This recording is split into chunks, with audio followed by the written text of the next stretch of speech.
주님은 위대하시니 우리 하나님의 성에서 그의 거룩한 산에서 그지없이 찬양을 받으실 분이시다. 우뚝 솟은 아름다운 봉우리, 온 누리의 기쁨이로구나.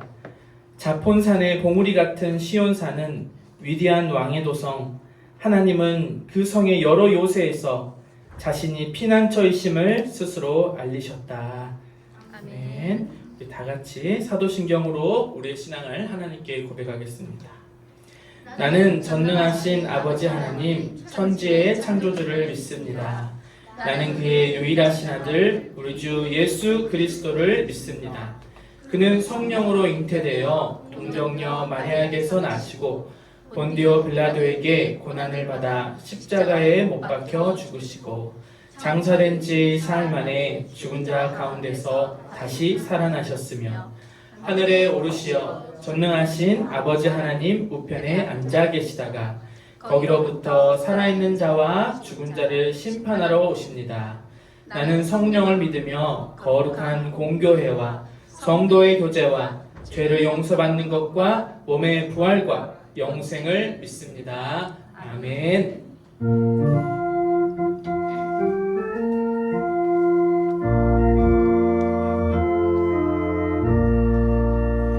구세주를 아는 이들 찬송하고 찬송하세. 만물 뜻과 힘 다하여 경배드리세. 주를 알지 못한 이들 주같이 인도하사 그의 피로 구속하니 찬송 부르세. 약한 사람 도움받아 시험 중에 참게 되니 모든 죄를 이기는 믿음뿐이라. 진리 되신 우리 주는 영원토록 변함없네. 성도들아 주를 믿어 길이 성기세. 저희 다 같이 다음 세대와 함께 성시교도 하겠습니다. 검정색 글씨는 우리 어른들이 읽어주시고요. 파란색 글씨는 우리 다음 세대 어린이들이 읽겠습니다. 그런데 우리 어린이들이 손윤식 할아버지도 서 계시는데 어린이들이 앉아있네요. 네, 나라랑 리라 일어서 같이 화면 보고 같이 성시교도 하겠습니다. 시작. 나는 내 종 다윗을 찾아서 내 거룩한 기름을 부어 주었다. 내 손이 그를 붙들어주고 내 팔이 그를 강하게 할 것이다. 나도 그를 맏아들로 삼아서 세상의 왕들 가운데서 가장 높은 왕으로 삼겠다. 그에게 내 신의를 영원토록 지키며 그와 맺은 나의 언약을 성실히 지키겠다. 그의 자손을 길이길이 이어주며 그의 왕위를 하늘이 다할 때까지 지켜주겠다. 그러나 그의 자손이 내 법을 내버리고 내 규례를 따라서 살지 않고 내 율례를 깨뜨리고 내 계명을 지키지 않으면 나는 그 죄를 물어 채찍으로 치고 그 죄악을 물어 매질할 것이다. 그러나 그에게 약속한 나의 진실함은 변하지 않을 것이며 나는 내 언약을 깨뜨리지 않으며 내 입으로 말한 것은 결코 번복하지 않는다. 내가 나의 거룩함을 두고 한 번 맹세하였는데 어찌 다윗을 속이겠느냐. 그 자손이 영원토록 이어지고 그 왕위는 내 앞에서 태양처럼 있을 것이니 다 같이 읽겠습니다. 저 달처럼 구름 속에 있는 진실한 증인처럼 영원토록 견고하게 서 있을 것이다. 아멘.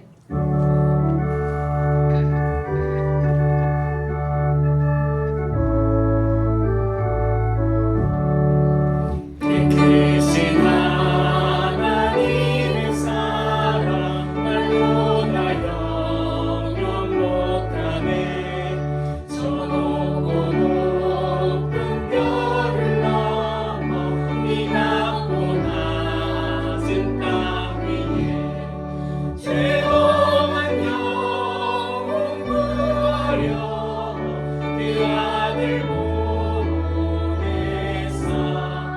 어부제물 삼으시고 죄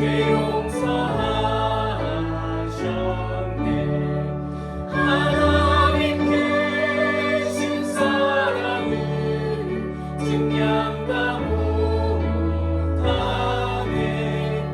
영원히 변치 않는 사랑 성도여 찬양하세.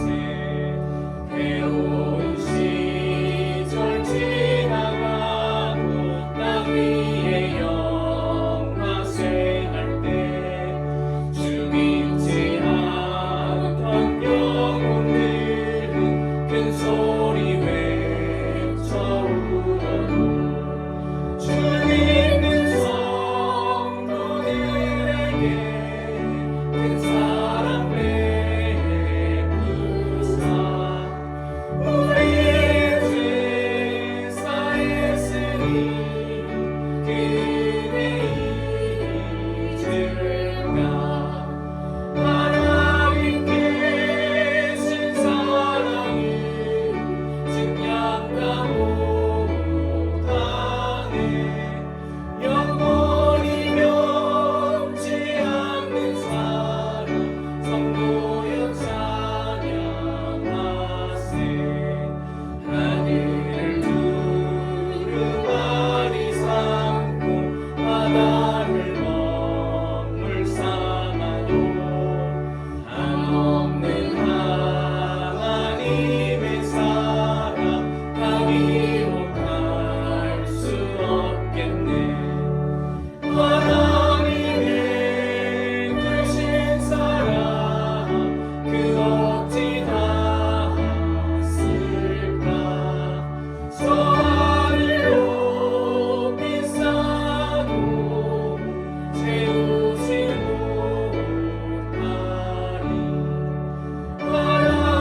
하나님께 신 사랑은 증량다 못하네. 영원히 변치 않는 사랑 성도여 찬양하세.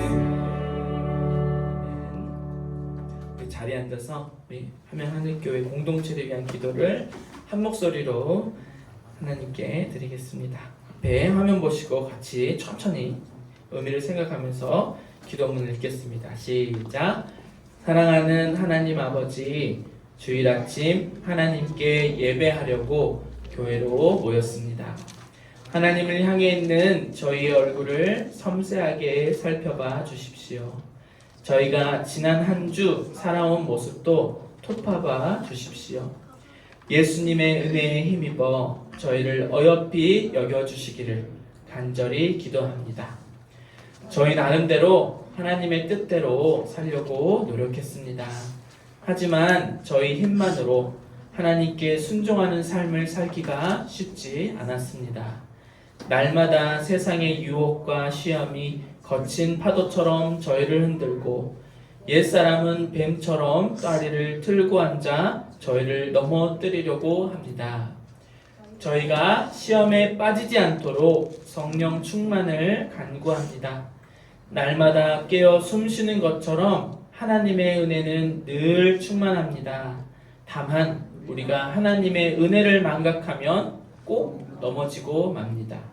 성령 하나님, 늘 내 안에 계시는 예수님을 기억하게 해 주십시오. 순간순간마다 예수님과 함께 숨쉬는 삶을 살게 하여 주십시오. 저희 삶의 모든 문제를 하나님 앞에 내려놓고 간구합니다. 경제적인 어려움이 있습니다. 자녀와 갈등이 있습니다. 악한 영이 공격해서 두렵게 합니다. 앞날이 불안합니다. 전능하신 주님, 저희 문제를 해결해 주실 줄 믿습니다. 강하고 담대한 삶을 살도록 저희에게 믿음을 더해 주십시오. 하나님, 세상을 구원하여 주십시오. 지난 수해로 삶의 터전과 목숨을 잃은 사람이 많습니다. 저들을 친히 위로하여 주십시오. 긍휼히 여겨 주십시오. 또 불의로 희생당한 억울한 청년이 있고 억울한 죽음을 밝히려는 많은 사람이 지옥 같은 고통 가운데 있습니다. 살아계신 하나님, 잘못된 것을 바로잡아 주십시오. 저희를 사용하셔서 하나님의 정의를 이루어 주십시오. 캄보디아 김지영, 케냐 최지원, 필리핀 강상수 선교사, 예심 선교회 한일 장신대가 하나님이 맡기신 사명을 잘 감당하기를 기도합니다. 물심양면으로 함께 선교하겠습니다. 이 모든 간구 예수님 이름으로 기도합니다. 아멘.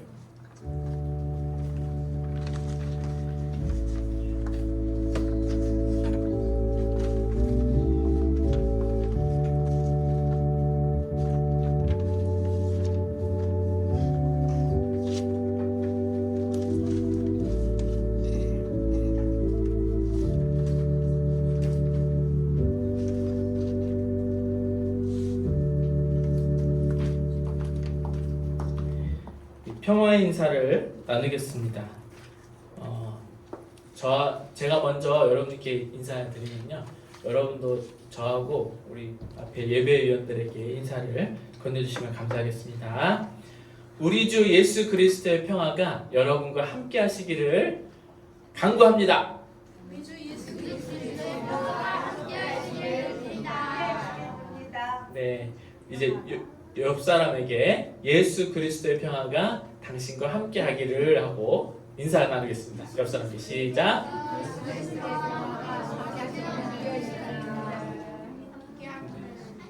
네. 또 우리 그 공동체 기도를 하면서 했지만 지금 여기에는 함께 하지 못하고 저 멀리 지구 반대편에 있는 우리 선교사님들도 있어요. 우리 선교사님들하고 또 우리 교회에서 함께 선교하는 예심 선교 한일장신대를 위해서 우리 하늘로 향해서 예수 그리스도의 평화가 우리 선교사님과 우리 선교하는 교회 위에 함께하기를 하면서 우리 크게 선포해 볼까? 시작. 예수 그리스도의 평화가 선교사님과 우리 교회가 선교하는 교회와 함께하기를 입니다. 네, 같이 잠깐 기도하겠습니다. 하나님, 이제 하나님의 말씀을 듣습니다. 성령 하나님, 이 시간 저희의 눈과 귀를 열어주셔서 하나님이 저희 가운데 함께 하심을 보게 하시고 하나님의 음성을 듣게 하여 주시옵소서. 하나님의 생명의 말씀이 저희의 영혼 깊숙한 곳으로 들어올 때에 저희의 영혼이 살아나고 저희를 둘러싼 많은 문제들이 주님의 권능으로 해결될 줄 믿습니다. 예배를 방해하는 모든 악한 것들을 주 예수 그리스도로만 명하노니 모두 물리쳐 주시고 오직 하나님의 말씀을 듣고 우리의 삶이 새로운 삶이 될 수 있도록 도와주시옵소서. 말씀을 선포하는 목사님의 입술 위에 성령 하나님의 권능이 함께 하시기를 간절히 기도합니다. 아멘.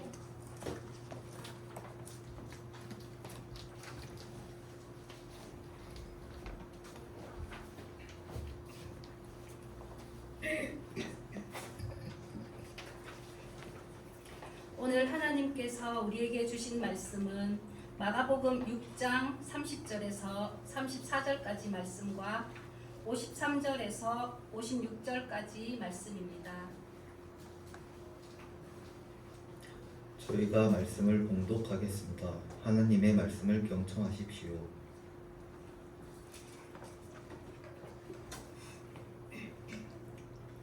사도들이 예수께로 몰려와서 자기들이 한 일과 가르친 일을 다 그에게 보고하였다. 그때에 예수께서 그들에게 말씀하셨다.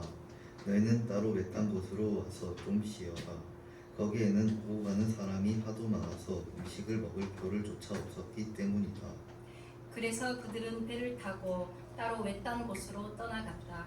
그런데 많은 사람이 이것을 보고 그들인 줄 알고 여러 마을에서 발걸음을 재촉하여 그곳으로 함께 달려가서 그들보다 먼저 그곳에 이르렀다. 예수께서 배에서 내려서 큰 무리를 보시고 그들이 마치 목자 없는 양과 같으므로 그들을 불쌍히 여기셨다. 그래서 그들에게 여러 가지로 가르치기 시작하셨다. 그들은 바다를 건너가서 게네사렛 땅에 이르러 닻을 내렸다.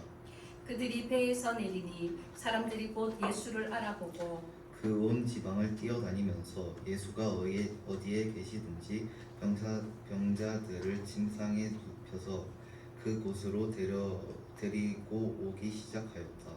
예수께서 마을이든 도시이든 농촌이든 어디에 들어가시든지 사람들이 병자들을 장터거리에 데려다 놓고 예수께 그 옷술만에라도 손을 대게 해달라고 간청하였다.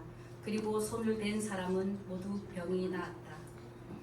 이 말씀은 하나님의 말씀입니다. 하나님 감사합니다.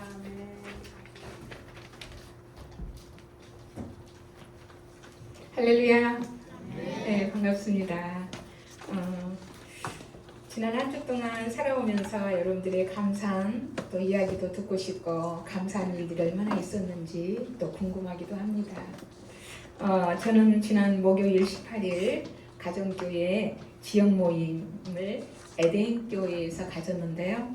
제가 에덴교회에서 다녀왔습니다. 교회에 조금 이른 시간에 도착했습니다. 뭔가 도울 게 있을까 싶어서였죠. 아니나 다를까 식사 준비로 분주했습니다. 남편 장로님까지 상차림에 여념이 없었습니다. 일찍 잘 왔다 싶었습니다. 이것저것 도우며 차린 식탁은 어느 고급 레스토랑에 와 있는 듯 아주 뿌듯했습니다.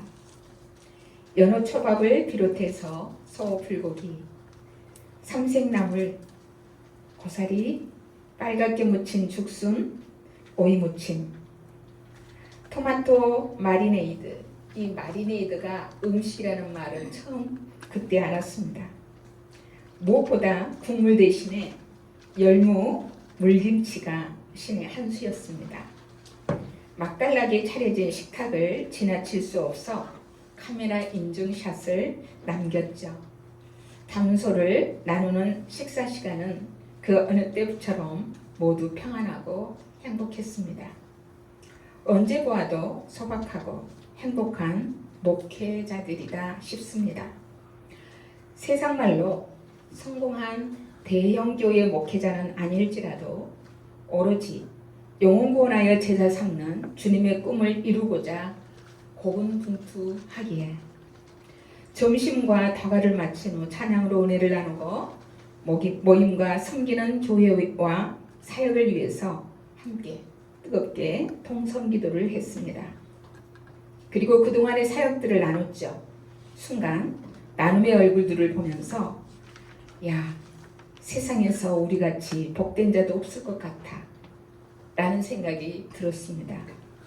한 번 왔다 가는 인생, 빈부귀천 어느 인생인들 힘겹지 않은 인생이 있을까마는 이왕 힘겨운 인생이라면 사람을 살리는 이 땅에서뿐 아니라 영원히 사람을 잘되게 만들어주는 사람으로 사는 인생, 참 복있는 인생이 아니겠는가. 세상 모든 사람이 행복한 삶을 위해 일하지만 영원히 잘되게 또 행복하게 해주는 목사가 되게 하신 하나님께 감사했습니다. 여러분은 한 주간 어땠나요? 오늘 복음서에는 예수님께서 행하신 기적이 참 많이 나옵니다. 예수님께서 사람들을 불쌍히 여기셔서 이적을 베풀어 주시고 권능을 행하셨죠. 귀신을 쫓아내기도 하시고 또 질병을 고치시고 죽은 자도 살리신 것, 이 모두는 그 사람과 그의 가족들을 불쌍히 여기셨기 때문이었습니다. 예수님은 이렇게 긍휼이 풍성한 하나님의 모습을 많이 보여주셨습니다. 지금도 여전히 예수님께서는 긍휼이 풍성하기 때문에 언제나 우리를 불쌍히 여겨주시고 우리를 고쳐주시는 분이십니다.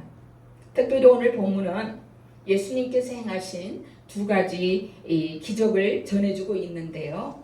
하나는 5,000명을 먹이신 기적, 그리고 다른 하나는 병자들을 고치신 기적입니다. 우리는 이 두 기적을 통해서 우리가 믿는 예수님이 누구신지를 알게 됩니다.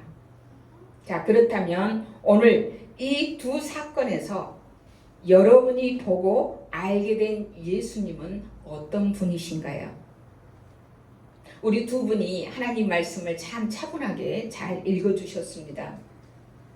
들으시면서 우리는 선포하는 말씀 또 읽어주는 모든 말씀 속에서 하나님의 음성을 들을 수가 있는데 여러분들이 오늘 본문에서 보고 듣고 알게 된 예수님은 누구신 분인 것이 느껴졌죠? 어떤 예수님이시죠? 에이? 다시 와서 읽으셔야 되네. 나눠주고 자유롭게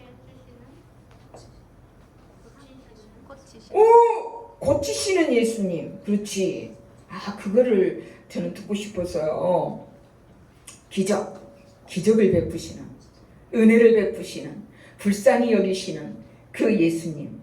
예수님은 기적을 일으키시고 또 은혜를 베푸시는 분이세요. 그리고 예수님 당신을 찾는, 그리고 당신을 찾아서 헤매는 이 군중들을 불쌍히 여기시고 또 길 잃고 헤매는 양들을 바라보는 목자처럼 사랑과 은혜가 충만하신 분이 바로 예수님이십니다. 그렇기 때문에 예수님은 어때요? 군중들의 요구를 들어주실 수 있고 또 기적을 베푸실 수 있는 분이시죠. 이러한 예수님을 알아보고 예수님께 나아갈 때 우리는 기적과 은혜를 경험할 수 있으리라 확신합니다. 오늘 말씀 제목이 예수를 알아보고 함께 뛰는 사람들이라고 정했는데 이유가 있습니다.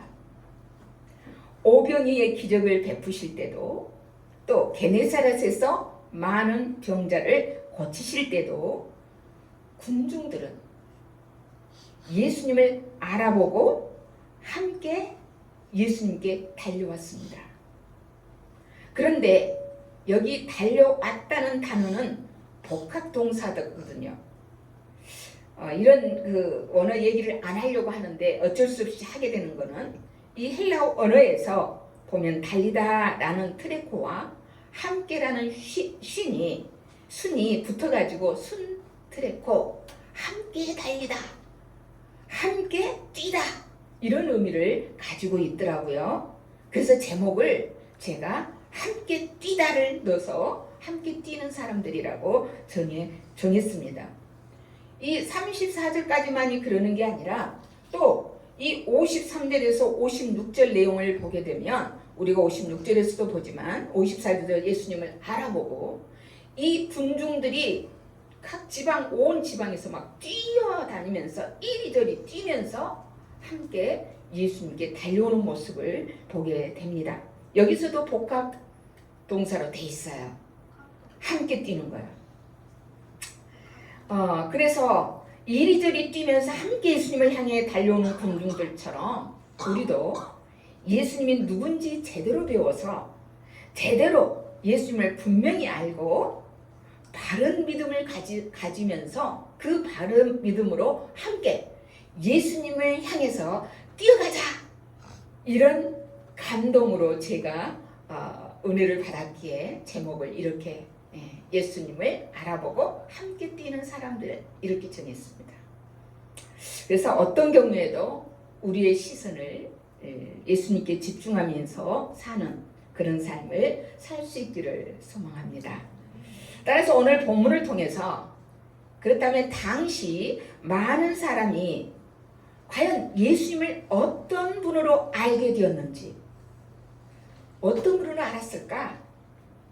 그래서 어떻게 예수님께 그렇게 함께 뛰어가는 이리저리 막 뛰어가는 그러한 반응을 보였을까?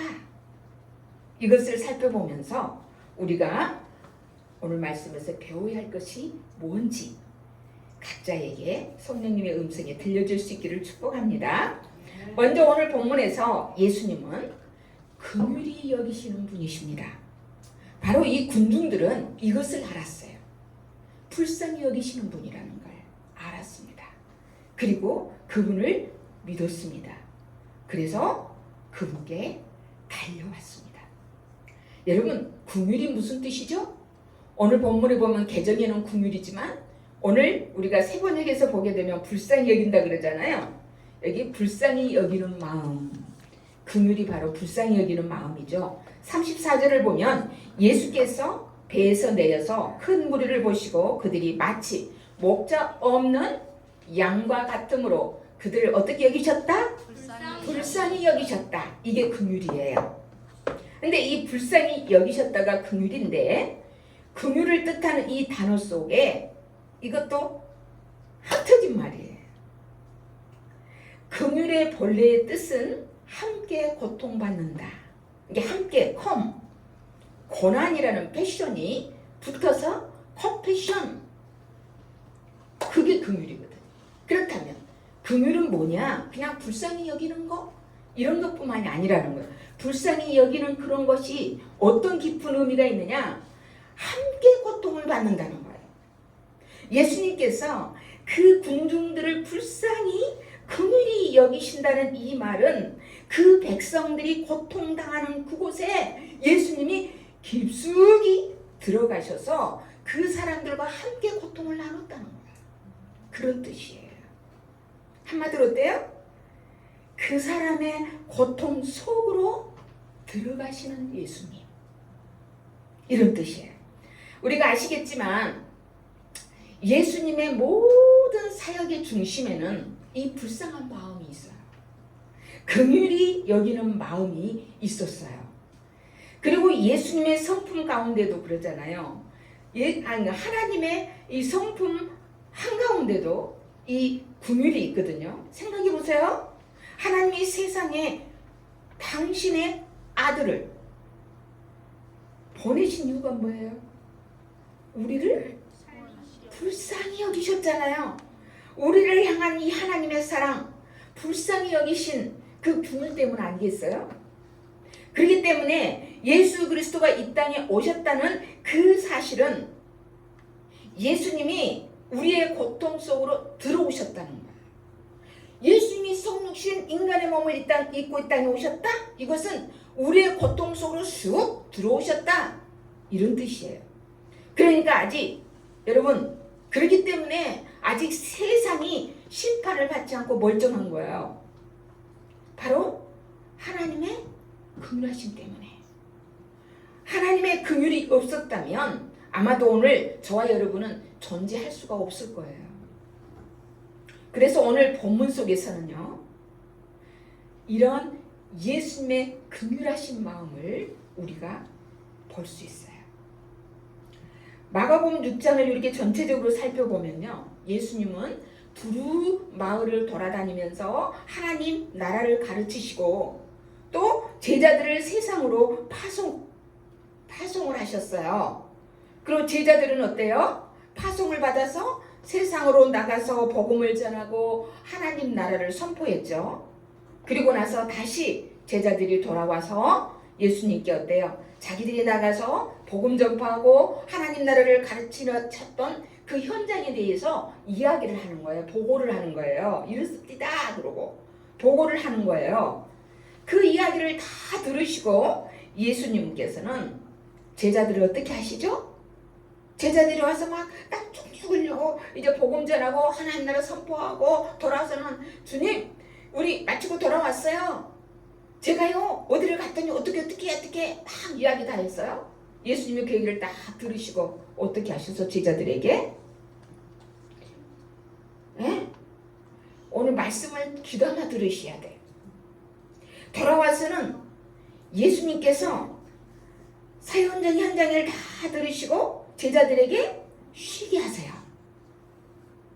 본문 31절 같이 읽어요. 시작. 그때에 예수께서 그들에게 말씀하셨다. 너희는 따로 외딴 곳으로 와서 좀 쉬어라. 거기에는 오고 가는 사람이 하도 많아서 음식을 먹을 겨를조차 없었기 때문이다. 그때에 보고를 하고 이야기를 다 하고 나니까 예수님께서 야야 좀 쉬어라는 거야. 좀 외딴 곳에 사람 없는 데를 좀 가서 좀 쉬어라. 고생했다. 이 소리잖아요. 그동안 밥 먹을 틈도 없이 사역한 제자들을 예수님은 쉬게 해주셨어요. 여기서 우리는 예수님의 어떤 마음을 알 수가 있어요? 사랑의 마음을 알 수가 있어요. 제자들의 육체적인 피곤함을 다 아시고서 그 피곤한 몸을 회복시키시려고 하시는 예수님, 지금도 여전히 삶 속에서 지치고 피곤한 우리들을 알아주실 뿐 아니라 쉼을 주기를 원하고 계세요. 그래서 예수님은 제자들과 이제 배를 타고 한적한 곳으로 이동을 하게 됩니다. 그런데 사람들이 어떻게 알았는지 예수님보다 먼저 건너와서 다시 막 몰려들기 시작한 거예요. 32절 같이. 그래서 그들은 배를 타고 따로 외딴 곳으로 떠나갔다. 33절. 그런데 많은 사람이 이것을 보고 그들인 줄 알고 여러 마을에서 발걸음을 재촉하여 그곳으로 함께 달려가서 그들보다 먼저 그곳에 이르렀다. 사람들은 예수님 알아봤어요? 못 알아봤어요? 알아보긴 했지만 어떤 분으로 알아보았느냐? 어떤 분인지 그들은 알았어요. 그래서 각자의 갖고 있는 문제들, 각자가 가지고 있는 어려움들을 가지고 예수님을 찾아 달려왔어요. 예수님이 좀 쉬시도록 잠시도 가만두지 않았어요. 왜요? 얼마나 자신들의 문제가, 자신들의 어려움이 급했으면 예수님 입장, 제자들의 입장 생각하지 않아요. 사람은 그런 것 같아요. 아무리 질병이 걸려도, 어떤 사람이 암이 걸려 있어도 내 고풀이 감기가 더 고통스럽다는, 이 사람의 본심이 그러잖아요. 응? 자기 힘든 일이 가장 크게 느껴지잖아요. 제자들은, 이 군중들은 예수님이 제자들과 한적한 곳에 좀 쉬고 싶어서, 그리고 이 밥도 못 먹고 지쳐있는 이 제자들을 데리고 좀 쉬고 싶었는데 그것도 아랑곳하지 않고 막 몰려든 거예요. 자기들의 문제를 가지고 해결해달라고 몰려든 거예요. 그런데도 불구하고 예수님께서는 불쾌하게 생각하지 않습니다. 그리고 오히려 그들을 불쌍히 여기셨습니다. 34절. 예수께서 배에서 내려서 큰 무리를 보시고 그들이 마치 목자 없는 양과 같으므로 그들을 불쌍히 여기셨다. 그래서 그들에게 여러 가지로 가르치기 시작하셨다. 여러분, 예수님께서는요, 당신 자신을 쫓아다니는 사람들을 불쌍히 여기십니다. 이것은 마치 우리가 시편 23편에서 목자 되시는 하나님과 양이 된 이스라엘과의 관계를 표현해주고 있는 것을 볼 수 있듯이 예수님은 길을 잃고 방황하는 이 군중들을 돌보시는 선한 목자라는 사실이에요. 여러분, 양은 한마디로 약합니다. 목자 없는 양은요, 죽은 목숨이랑 같아요. 이 목자 없는 양은 갈 길을 못 찾고 방황합니다. 그러다 맹수에게 붙잡혀 죽습니다.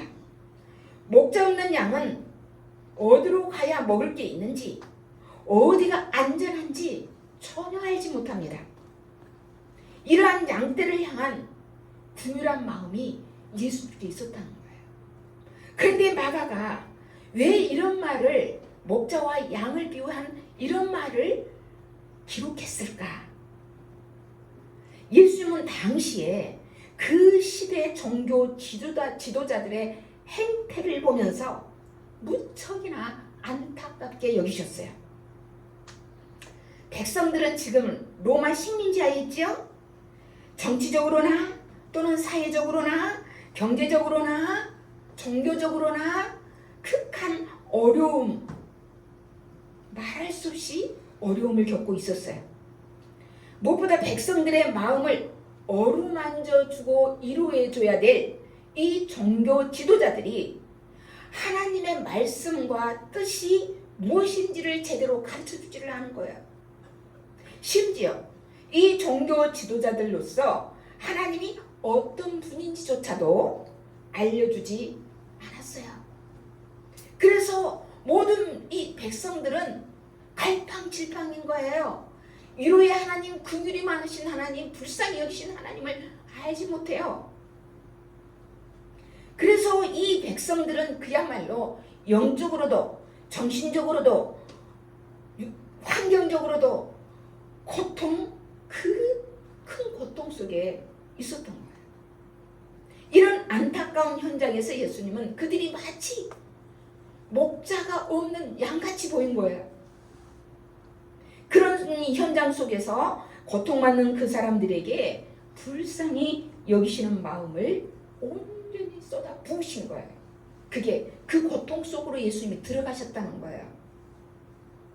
바로 오늘 본문은 이토록 진정 긍휼히 여기시는 예수님의 마음을 우리에게 가르쳐주고 계세요. 그리고 빈들에서 수많은 사람을 먹이시는 이 오병이어의 기적으로 예수님은 긍휼히 여기시는 그 마음의 풍성함을 보여주셨고, 또한 게네사렛 땅에서 많은 병자를 고치시는 놀라운 능력을 보여주십니다. 그래서 이 기록한 마가는 예수님께서 병을 고치신 적도 있고 또 다른 여러 가지 하나님 나라의 말씀도 하셨지만 특히나 강조하고 있는 것이 사람들을 불쌍히 여기셔서 여러 가지로 가르치기 시작하셨다라고 34절에 기록을 했어요. 왜요? 예수님은 사람들을 불쌍히 여기셔서 천국 복음을 가르치기 시작했는데 어떤 말씀일까요? 내용이 안 나와 있으니까 모르겠죠? 예수님이 가르치기 시작하셨다. 여러 가지로. 하나님의 마음도 알려주셨다는 거예요. 왜? 종교 지도자들이 안 가르쳐주니까. 백성들에게 하나님 마음을 알려주고 이 하나님 나라의 풍성함이 뭔지를 직접 오병이어로 5,000명을 먹이고 남도록 이런 것도 보여주시고 그러면서 여러 가지로 가르쳤다는 거예요. 특히나 기록한 이 마가가 본문에서 예수님이 사람들을 불쌍히 여기셔서 가르치셨다라고 기록한 이유가 있어요.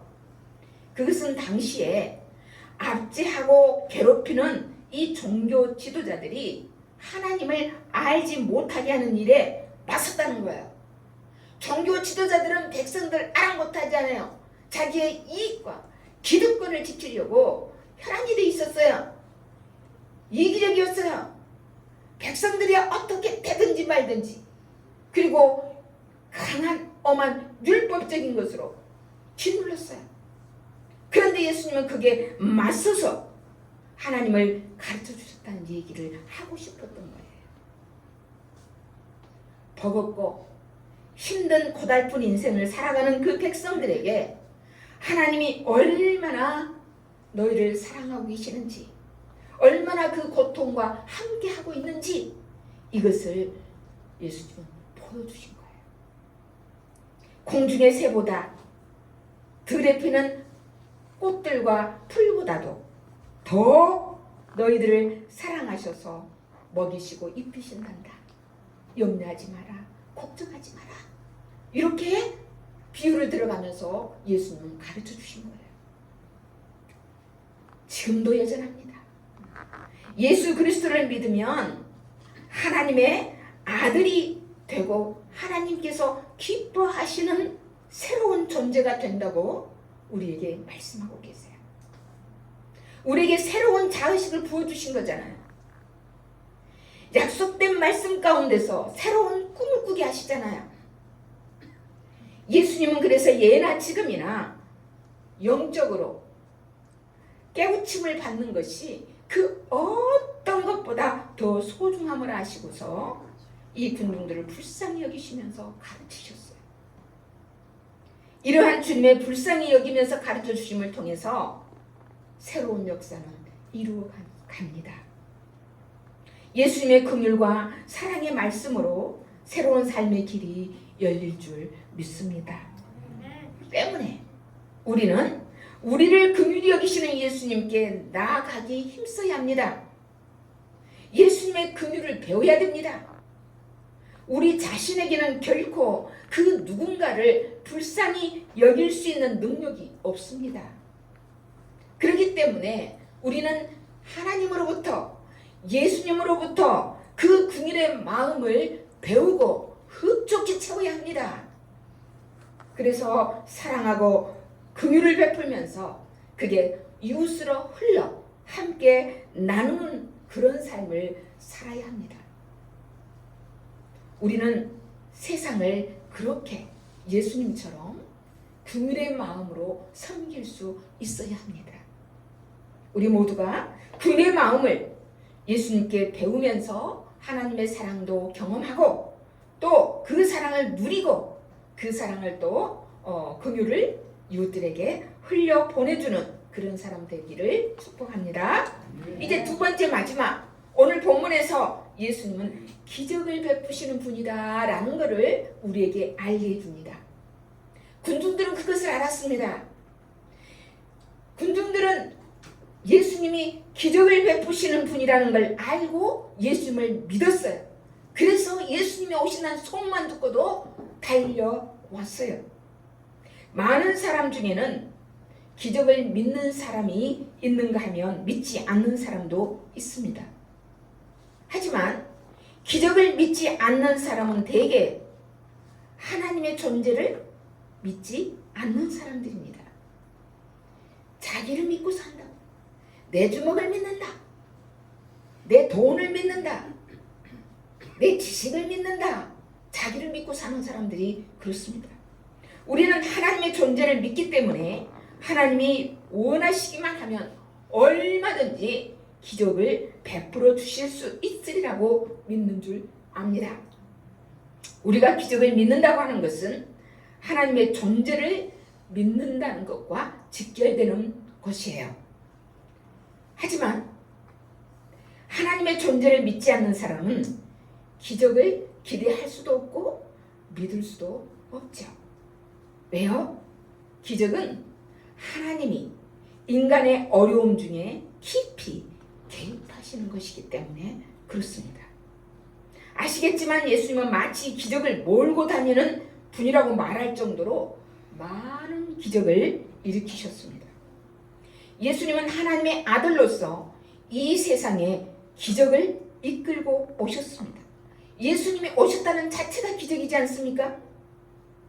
그런 의미로 볼 때 우리가 마가복음 6장에 나오는 모든 사건들을 보면 기적 시리즈구나 라고 알게 됩니다.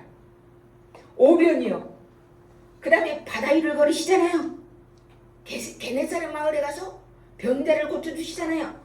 심지어는 손만 내면 그냥 옷가에 손만 대면 다 병이 떠나가잖아요. 하루 만에 갈릴리 호숫가에서 일어난 기적 시리즈 6장입니다. 이것은 분명 예수님이 누구신지를 확실하게 보여주는 기적이었어요.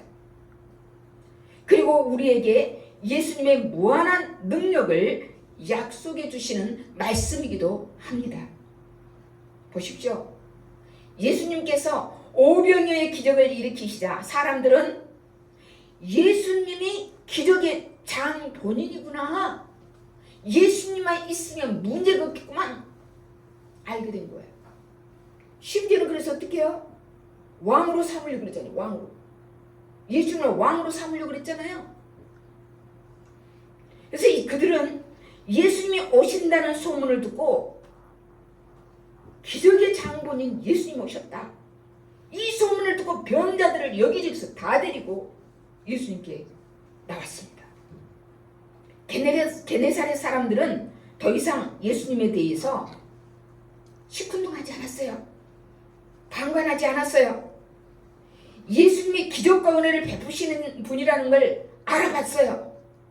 그래서 53절 54절에 이렇게 말씀해요. 그들은 바다를 건너가서 수고를 아끼잖아요.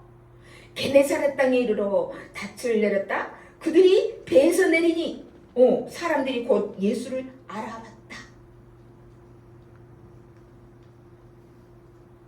예수님만이 당신을 찾는 사람들의 소원을 만족시켜 주시는 줄 믿습니다. 그리고 그런 그들에게 기적을 베푸시는 분이시죠. 사람들은 예수님을 찾아서 이리저리 뛰어다니기 시작했어요. 왜요? 사람들은 예수님이 누군지를 알게 되니까 기회를 놓치기 싫었어요. 기회를 놓치기 싫었어요. 그래서 예수님이 어디 계시다는 말만 듣기만 해도 병자들을 얼마나 급하면 침상채 그냥 들고 예수님께 왔어요. 55절. 그 온 지방을 뛰어다니면서 예수가 어디에 계시든지 병자들을 침상에 눕혀서 그곳으로 데리고 오기 시작하였다. 심지어 그들은 자기 집에 있는 병자들을 사람들이 다니는 이 시장거리, 장터 거기까지 데리고 왔어요. 병자나 그 가족들은 예수님의 옷자락이라도 옷자락이라도 만지게 해달라고 부탁을 해요. 그러니까 예수님께서 그 손을 댄 자는 다 나음을 받았죠. 56절. 예수께서 마을이든 도시이든 농촌이든 어디에 들어가시든지 사람들이 병자들을 장터 거리에 데려다 놓고 예수께 그 옷술만이라도 손을 대게 해달라고 간청하였다. 그리고 손을 댄 사람은 모두 병이 어떻게 했다? 나았다. 정말 엄청난 일 아니겠어요? 그런데 이상하게도 오늘 본문에는 예수님이 무슨 말씀을 한마디라도 하셔서 낫겠다는 기록이 없어요. 그저 누구든지 예수님의 옷가라도 옷술에라도 손을 대기만 하면 병이 낫다 라고 전해주고 있어요. 무슨 얘기일까요? 바로 예수님은 하나님의 아들로서 절대적인 권능을 가지신 분이라는 걸 보여준 거예요. 예수님이 이 세상의 주권자라는 걸 드러내주는 거예요. 예수님은 그 어떤 병도 다 고치시는 구원자라는 걸 나타내 주시는 거예요. 여러분, 그 예수님 그때나 지금이나 우리 모두의 참된 유일한 구원자인 줄 믿습니다. 그런데 본문에 나오는 이 게네사렛 땅은 아주 비옥한 땅이었어요. 아마도 사람들은 그 땅에서 아주 부유하게 부족함 없이 살았을 것 같아요. 그런데도 그곳에는 이상하게 아픈 병자가 많았어요. 땅의 비옥함, 사람들의 부유함, 그런데 병자들의 이 문제를 해결해 주지 못했다는 방증이에요. 그런데 예수님이 그곳에 오심으로 인해서 모든 문제가 해결되었어요. 게네사렛 사람들은 그런 예수님을 기대했을 뿐만 아니라 최선을 다해서 예수님께 다가가기 위해서 그리고 믿음으로 자신의 손을 내밀어서 기적을 경험했어요. 게네사렛 사람들처럼 우리 역시도 예수님이 누구인지를 알아보고 기대할 수 있기를 바랍니다. 우리를 불쌍히 여기시는 분이에요. 우리가 어떤 형편, 처지, 상황 따지지 않으세요. 나를 불쌍히 여기시고 나의 고통 가운데 들어오시는 분이세요. 그리고 당신을 찾는 그 마음을 외면하지 않으세요. 기적을 베풀어 주세요. 그런 분이세요. 우리가 그런 분을 믿고 주님을 가까이 하기를 힘쓰면서 기적을 체험하는 여러분 되시기를 축복합니다. 제가 진정으로 화가 나지만 개인적으로나 사회적인 모든 문제의 해결은 예수님께 달려있다고 확신합니다. 그러기에 우리의 모든 문제를 예수님께 가지고 나와서 그분의 손에 맡겨 드리는 것, 이게 근본적인 문제 해결의 방법입니다. 그렇기 때문에 우리의 눈을 돌려야 할 때는 어디예요? 누구예요? 예수님밖에 없어요. 오직 예수 그리스도만이 이 세상의 주인이고 모든 것의 주권자입니다.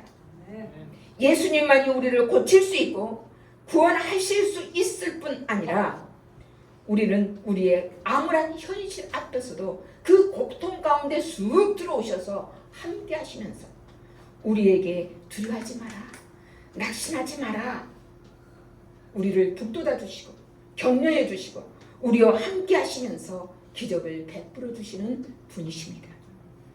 주님께서는 언제나 우리를 고쳐주시기를 원하시고 우리를 어려운 환경에서 암울한 현실에서 구원해 주실 수 있으신 분입니다.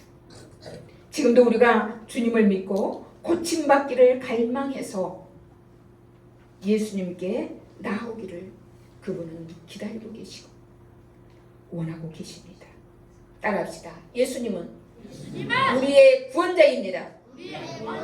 사랑하는 형제 자매 여러분, 예수님은 전도 여행을 하고 돌아온 제자들에게, 피곤한 그들에게 한적한 외딴 곳에 좀 가서 좀 쉬어라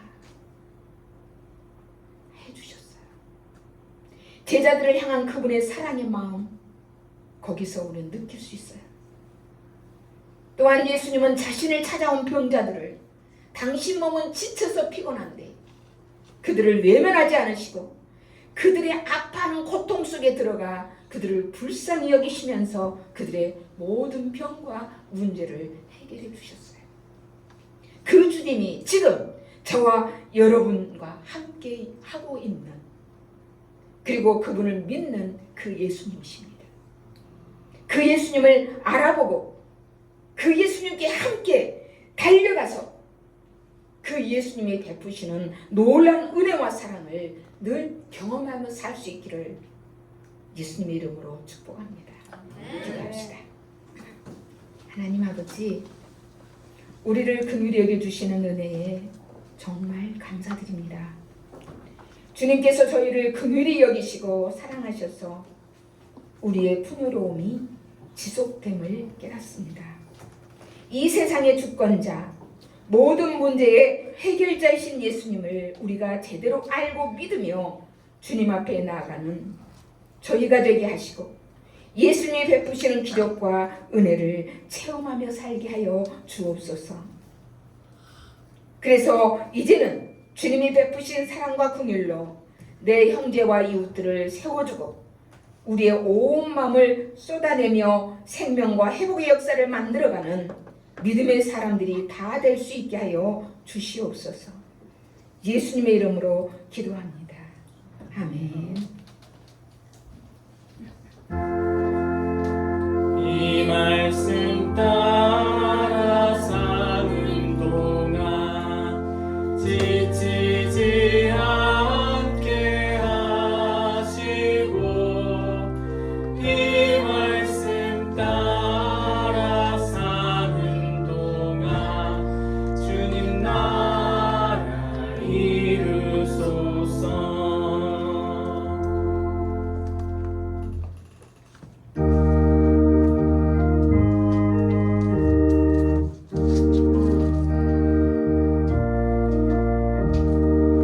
주님 주신 거룩한 날 기쁨으로 주 앞에 와 기도하고 찬양하며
바치는데 아까울 건 무엇이냐 내가 받은 모든 것은 하나님의 선물이니 마음과 뜻 다하여서 겸손하게 드립니다. 주님 기뻐 받으시니 바치는 나 즐겁도다. 보게 드리는 하나님께 영원토록 감사하니.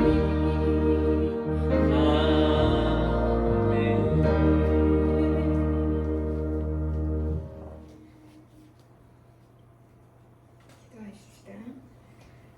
하나님, 사랑과 긍휼의 주님을 알아보고 주님께로 달려가는 자녀들을 불쌍히 여기시고 모든 병과 모든 문제를 해결해 주시는 기적의 주님을 찬양합니다. 우리도 게네사렛 사람들처럼 오병이어를 일으켰던 이 빈들에 있었던 사람들처럼 예수님을 제대로 알고 믿어서 인생의 모든 문제 앞에서도 늘 주님께 함께 달려가는 사람들이 되게 하여 주옵소서. 그리하여 모든 문제를 해결해 주시는 주님을 만나서 행복하고 보람된 인생을 살아가는 우리 모두가 되게 하여 주시옵소서.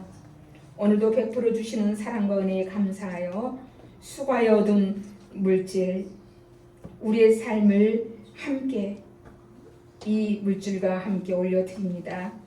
어떤 마음으로 드리는지 주님은 다 아시오니 주님, 이 11조와 주정원금, 성교원금, 건축원금 그리고 각종 감사원금을 기쁘게 받아 주시옵소서. 특별히 가족과 행복한 시간을 안전하게 보내게 해주신 하나님께 감사드리고 한 주도 늘 지켜주신 은혜에 감사드리고 범사가 모두 다 주님의 은혜임을 고백하며 감사하고 또 매주 감사하며 선한 마음을 허락하셔서 영원 사랑하는 마음으로 사람을 대하도록 은혜 주시기를 사모하여 기도하는 감사하는 귀한 손길도 기억하여 주셔서 저들의 모든 삶에서 주님이 베푸시는 기적을 체험하며 살도록 크신 복을 내려 주시옵소서. 주신 사랑과 은혜와 각종 선물을 받아 누리되 이웃들과 함께 나누는 풍성한 복을 더하여 주시옵기를 주 예수님의 이름으로 축복하며 기도 올리옵나이다. 아멘.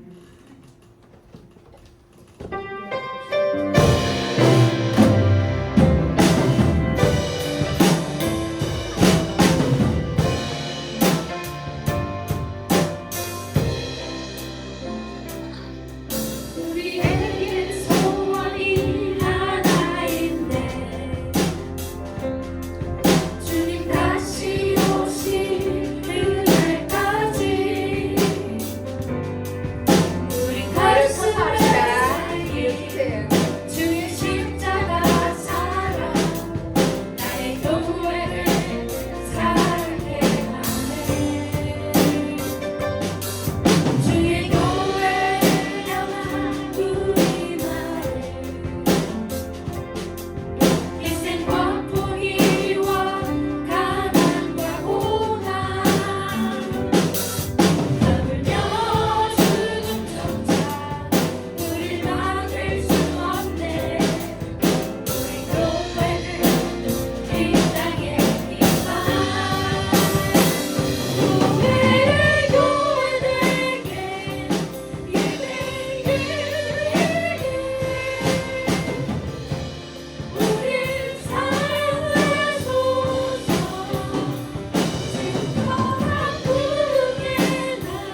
우리의 죄를 대속하신 주 예수 그리스도의 은혜와 지금도 여전히 변함없이 우리를 사랑하셔서 긍휼을 베푸시는 하나님의 사랑하심과 오늘도 예수가 누구신지 확실히 알고 믿으며 어떤 어려움 중에서도 기적을 베푸시는 주님께 함께 달려갈 것을 결단하게 하시는 성령님의 교통하심이 오늘 예배하고 세상으로 나아가는 모든 주님의 백성들과 이들의 가정과 직장과 사업과 하고자 하는 모든 사역들 위해 이제로부터 영원히 함께 하시기를 간절히 축원하옵나이다.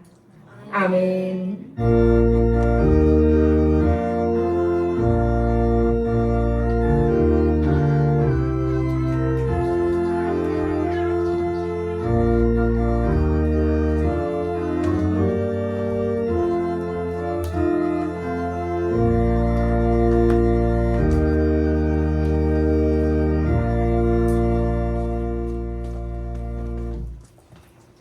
네, 교회 소식 함께 나누겠습니다. 일단 오늘 함께 예배할 수 있어서 하나님께 참 감사드리고요. 오늘 우리 오랜만에 손짓하라고 앉으셔도 됩니다. 네, 잠깐. 네, 우리 서민석 지사님 오랜만에 주일날 와가지고 같이 예배합니다. 한번 다들 보셨죠? 환영의 박수. 네. 또 우리 안현석 전도사님이 함께 오신 분 성함 손님으로 오셨는데 오늘 함께 우리 교회에서 예배할 수 있어서 너무 감사합니다. 환영의 박수. 하나님의 평화가 완전히 함께 하시기를. 네. 자, 오늘 또 우리 목사님이 어제 밤 10시 반까지 반찬을 많이 썼더라고요. 돼지고기 볶음 같이 또 식사 교제하시고 가시면 좋겠습니다. 오늘 이제 오순절 후 9번째 주일 예배로 드렸고요. 오늘 또 식사 후에 1시 30분에 생명의 삶 공부가 있습니다. 직분을 맡으신 분들은 빠짐없이 참여해 주시기 바랍니다. 수요일 저녁 7시 30분에 말씀 중보 기도의 3나눔 있습니다. 다음 주 예배위원 성경 봉독으로 우리 최원도 지사님과 최소원 학생이 함께 있겠습니다. 네. 예배위원은 10시 30분에 경건회가 있습니다. 참여해 주십시오. 또 우리 교회는 예수님을 처음 믿는 분을 위해서 대한성서공회가 현대인이 쓰는 말로 번역한 세번역 성경 사용하고 있다는 거 알려드립니다. 네, 이상입니다. 우리 같이 식사 맛있게 하시죠. 네. 감사합니다.